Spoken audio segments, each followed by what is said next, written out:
Welcome back to Real Talk with Cari and Haley. We're excited to join you guys again today. Cari, we have been doing this consistently for so long. I'm really proud of us for being so consistent every single week. It's like something to be said about that. I agree. Now, we won't be doing this next week because I'm actually on vacation. So it's okay to take a vacation and not do it. So we'll only have probably a couple weeks of that throughout the whole year, but I am very proud of us for our consistency. Consistency leads to results, and we've been seeing that. We've been seeing viewership and our following up, and of course, people commenting. I just noticed another comment, so thanks for that. Yesterday, to whoever commented on our YouTube, don't forget to check us out. Real Talk with Cari and Haley on YouTube, by the way.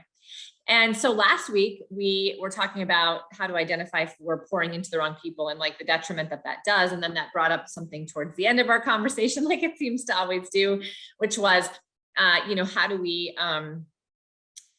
get out of those types of relationships if they're not serving the people involved?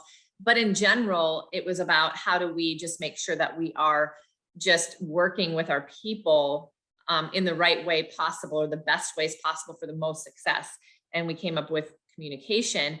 And in the topic or the heading here today, I said communication, one of your top, success strategies. And I think personally and professionally, if we're thinking of relationships or we're thinking about business partnerships, communication is a success strategy if you can learn to be a really, really solid and consistent communicator. Yeah. So there's a few different things that we want to identify as far as communication goes. The first thing is, as a leader, if you're a business owner, if you're a leader, I'm not even kidding. You don't even have to be a leader like with a title. We're all leaders, okay? Whether that's personally or professionally in your own home. How are you a leader in your own home? Stay-at-home moms, stay-at-home dads. I don't want people who are listening to this to think, oh, this is just about business ownership. Yeah. No, because we're all leaders, even assistants, executive assistants, chief of staffs, anybody within the real estate industry. We're all leaders at different times in our lives. So how can communication impact you personally and professionally? And so Cari and I want to identify a couple of things. So as a leader of a business specifically, your goal, or one of your goals, should always be casting the vision of your business, the vision of growth, how you are going to help yourself and others on your team to grow. If people in your organization know where they're headed, know what direction that you are going, it is so empowering. And when you provide them with the autonomy to make decisions, if they know what the goal is, they are most likely going to make more impactful and consistently better decisions if you are communicating your vision, your mission, your vision, and your values consistently. Yeah. It made me think of something when you said that. We are absolutely all leaders. If we are a realtor, we're leading our clients. If we are active in our community, we're a leader in our community. If we have a family, we are a leader of our family. So, and we all have those moments to step up leadership. Somebody said to me that they actually created a vision for their family and casted that vision to their family all the time. And then the vision and the mission of their family became something in writing. And then they started to actually do different things throughout the year that were in alignment with their vision and mission. I thought that was really awesome. So just sparked that in my mind. So I wanted to state that in case that resonates with somebody, or somebody says, we should do that as a family. I think that's really cool. But regardless, if it's in your family, if it's in your community, or if it's in your business, casting the vision is a really big deal. And I was told by one of my leaders years and years ago, you think you're casting the vision all the time. As a leader, you feel like you're telling people all the time, and it's always in your mind and you see it clearly because it's your vision. And so it makes that you feel, or it creates this assumption that other people are thinking of it as often as you are, which is not true. And in fact, they need to hear it 10 times more than you need to say it to yourself because it's not theirs. And so if you feel like you've casted the vision enough, cast it 10 more times and it's probably still not enough, but you're on the right track. That's what he told me. So I was constantly finding ways to do it. And even though sometimes I felt uncomfortable, like, didn't I just say this?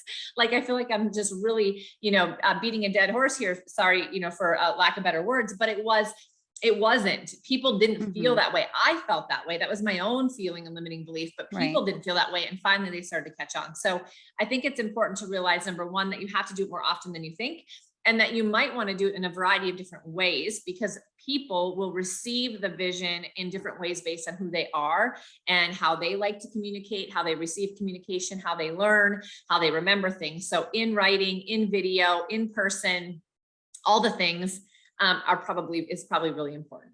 Yeah. And you had mentioned to me earlier that it's very important to meet people where they're at as far as how they prefer to be communicated. So if you're a Yeah. force multiplier or an Yep. executive assistant or a director of operations and you're reporting to somebody, Mhm. we need to mold ourselves to how our leaders prefer to be communicated with. Yeah. Especially in the beginning when we're Mhm. kind of just getting in the flow of working with them. Understanding how they prefer to be communicated with is Mhm. so incredibly important. The same thing with your agents and the same thing with goodness, your spouse, your Yeah. children. Everybody has a different form of communication. So, or a style that they prefer Yeah. in which it resonates with them. Yeah. And same thing with your clients too. Some clients prefer a phone call. Some don't Yep. mind a text message. Some don't mind an email. But if you're Yeah. consistently emailing somebody and you feel like they're constantly coming back to you for clarification, Yeah. that is not effective. That form of No. communication is not effective, and it needs to be elevated. It needs to evolve into something else. Yeah. So you had mentioned that to me earlier, just how important that was. That is super important. And it's funny because people will have clients or team members or administrative staff members or other staff members coming to them. And they, as a leader, get frustrated saying, why are these people coming to me? Why can't, and it's always about them having to come and ask for clarification. And that should be your sign as a leader. This is a leadership skill to point the finger back at yourself and ask yourself the question, like, is this, what do I have, what DNA do I have in this situation? And the Yes. question really ends up becoming, if everybody's coming back to me, then my means of communication isn't clear. Clearly multiple people aren't getting it. So what do I need to do differently? And I think the best thing to do, whether it's a spouse, a team member, a staff member, a child, is to ask them, like, it seems like my communication isn't clear. How can we communicate better? What would be best for you? And I think we all have to be open and willing to do that. And yes, it feels like we're always being, flexible and changing. But if we're a leader, that is something that we actually need to realize we should do. And you mentioned earlier, once that relationship gets stronger, you can then start talking about efficiencies. If maybe the way Right. you're communicating isn't as efficient, but you've got to start somewhere and you've got to meet people where they're at. And the best way to find out is to ask. And that's, a sales strategy we've used for years, which is when you're sitting across the table from a client, asking them, how do you like to be communicated with? What is the best means of communication for you? What did you or not like about your past real estate professional, for an example? Well, if we are leading an employee, you could ask the same question. When have you had the best communication with a leader before, or a manager? Hmm. Like, start asking those questions and realizing what has worked for people, and then be willing to actually employ those things. If you have a team or a large family, and there's multiple people, you might have to communicate more than one way.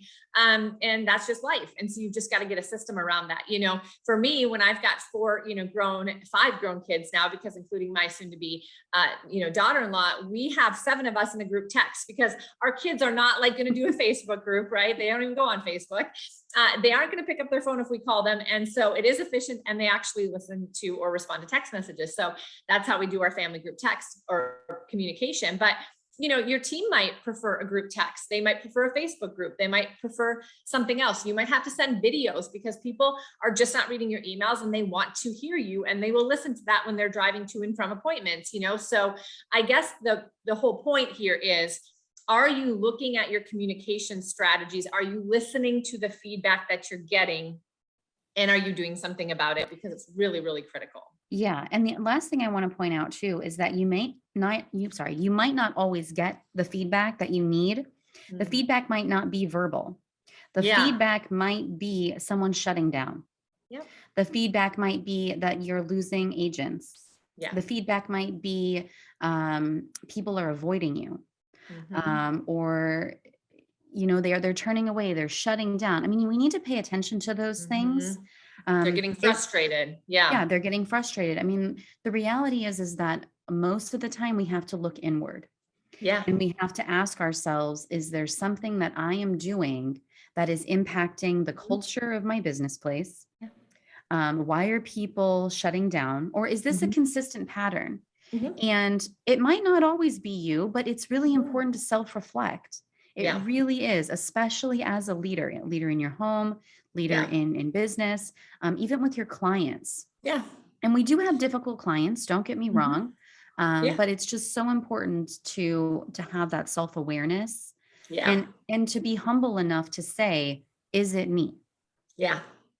Yeah, I mean, self-awareness is the number one skill set of successful entrepreneurs and real estate professionals and business owners and human beings that are leaders. There's actually a statistic about that. People think influence, sales ability, charisma, connections are the things that actually make leaders, especially entrepreneurs who are building business, the most successful. And the number one skill was self-awareness.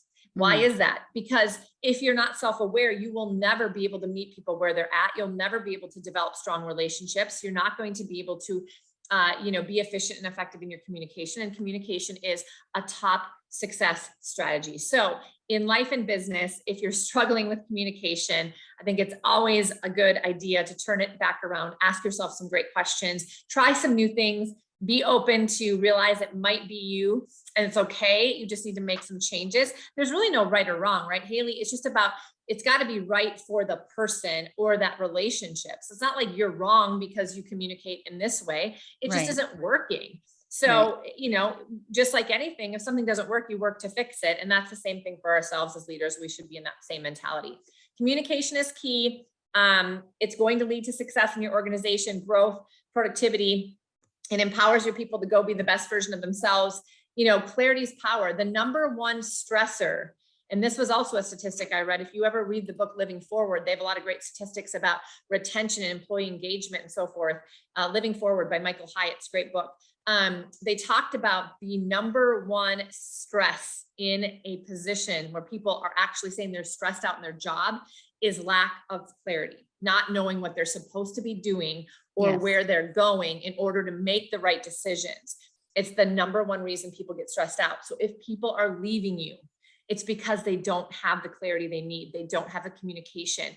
And that's what gives them power. And it's what makes them less stressed. And it's what makes them get into action. That's what you're trying to get them to do in the first place. And they're not doing it. And then you think it's their fault. And it might just be that they don't know what you really need and want for them. And they don't know where the business is going in order to make those decisions. Perfect. That's a perfect note to end on, Cari. Thank you for sharing that. Awesome. All right. Communication's key. We'll see you back here, not next Tuesday, but the Tuesday after. So if you guys have some suggestions on topics you'd like to hear about, as always, comment here, let us know, and go check us out on Real Talk with Cari and Haley. Thanks, guys. Bye.